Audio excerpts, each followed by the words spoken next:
ప్రియమైన దేవుని బిడ్డలారా, మన దేవుడు ఎంతో ఆశ్చర్యకరుడు, అద్భుతకరుడు, ఆలోచనకర్త. ఆశ్చర్యమైన కార్యాలు చేయటిలో, అద్భుతమైనటువంటి కార్యాలు చేయటిలో ఆయన మించినటువంటి వారు ఎవరు లేరు.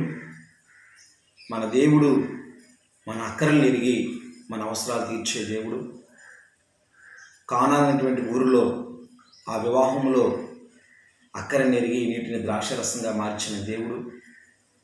మన వ్యక్తిగత జీవితాల్లో, మన కుటుంబ వ్యవస్థలో, మరి సంఘ విషయంలో కూడా దేవుడు అవసరాలు ఎరిగి మన అక్కలను తీర్చి దేవుడుగా ఉన్నాడు ఆయన. నా జీవితంలో ఎన్నో కార్యాలను ప్రభు చేశారు, ఎన్నో అద్భుతాలను చేశారు. అద్భుతాలు ఇంకొన్ని చేస్తూనే ఉంటున్నారు.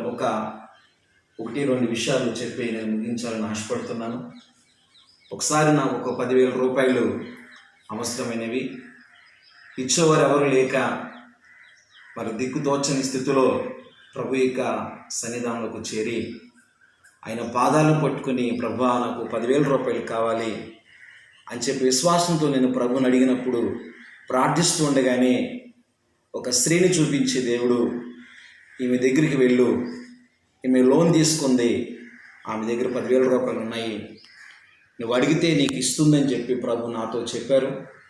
ప్రార్థన ముగించిన వెంటనే నేను బండి వేసుకుని మా ఊరు పక్కన ఊరికి వెళ్ళి, నేను దేవుడు పంపించాడని చెప్పకుండా, అమ్మ లోన్ తీసావని చెప్పి అడిగాను. తీసేనా అన్నయ్య అని చెప్పి ఆ బిడ్డ చెప్పింది. మరి నీ దగ్గర 10,000 రూపాయలు ఉన్నాయా, నాకు కావాలని చెప్పి అడిగినప్పుడు, ఉన్నాయన్నయ్య తీసుకోమని చెప్పి ఎంతో సంతోషంగా మాట్లాడింది. అప్పుడు ప్రార్థిస్తున్నప్పుడు ప్రభు ఇలా పంపించారమ్మంటే ఆమె ఎంతో సంతోషించి నాకు ఆ డబ్బులు ఇచ్చింది. కాబట్టి ప్రియమైన దేవుని బిడ్డలారా, ఈ రీతిగా ప్రభు నా జీవితంలో ఎన్నో కార్యాలు చేశారు. ఒక రోజున లోన్ కట్టడానికి ఒక 2,000 రూపాయలు నాకు అవసరమైనవి.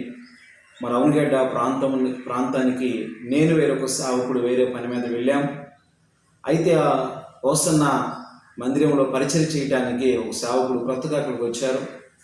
అప్పుడు హోసన్న యొక్క పాటల బుక్స్ మరి తెప్పించుకుంటానని నాతో ఉన్నటువంటి సేవకుడు అన్నప్పుడు వెళ్దామని చెప్పినప్పుడు మేము ఇద్దరం వెళ్ళాము.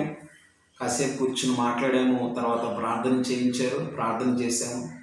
వచ్చేసేటప్పుడు ఆ బ్రదర్ పరిగెత్తుకొని వచ్చి నా దగ్గర 2,000 రూపాయలు ఇచ్చారు. మరి నేను జేబులో పెట్టుకున్నాను. అయితే ఆ 2,000 రూపాయలు నాకు ఇచ్చినట్లుగా నేను చూడలేదు. కానీ ఆ తర్వాత నేను చూసినప్పుడు 2,000 రూపాయలు, అన్నా నేను ఎవరినో మీకు తెలీదు, మరి ఇంత డబ్బులు నాకు ఇచ్చారని చెప్పి నేను అడిగినప్పుడు, మీరు వచ్చిన దగ్గర నుంచి ప్రభు మరి నీకు ఇవ్వాలని నన్ను ప్రేరేపిస్తున్నాడు, నీకేదో అవసరం ఉందన్నట్టు దేవుడు నాకు చూపిస్తున్నాడని చెప్పారు. నేను ఎంతో ఆనందించాను, సంతోషించాను. ఈ రీతిగా నా సేవ జీవితంలో దేవుడు 1-2 కాదు కానీ అనేకమైనటువంటి కార్యాలు అనేక ద్వారా దేవుడు చేస్తూ వచ్చారు. ఇంకను కూడా మా జీవితంలో అద్భుతాలు చేయాలని, ఆశ్చర్యమైన కార్యాలు చేయాలని మీరందరూ కూడా ప్రార్థించండి. నా జీవితంలో సహాయం చేసే దేవుడు మీ జీవితంలో కూడా సహాయం చేస్తాడు. ఆయనకు మొరపెట్టే వారికి ఆయన అన్యాయం చేసే దేవుడు కాదు. ఆయన సన్నిధిలో ప్రార్థించే వారిని ఆయన మర్చిపోయే దేవుడు కాదు. కనుక మన దేవుడు ఆశ్చర్యకరుడు, ఆయన ఆశ్చర్యకార్యాలు చేస్తారు. కనుక ఎవరు కూడా నిరాశపడక, నిస్రుపడక, ఉన్న ప్రతి అవసరాన్ని బట్టి ప్రార్థించండి. ఖచ్చితంగా మన అవసరాలు దేవుడు తీరుస్తాడు. ఆమేన్.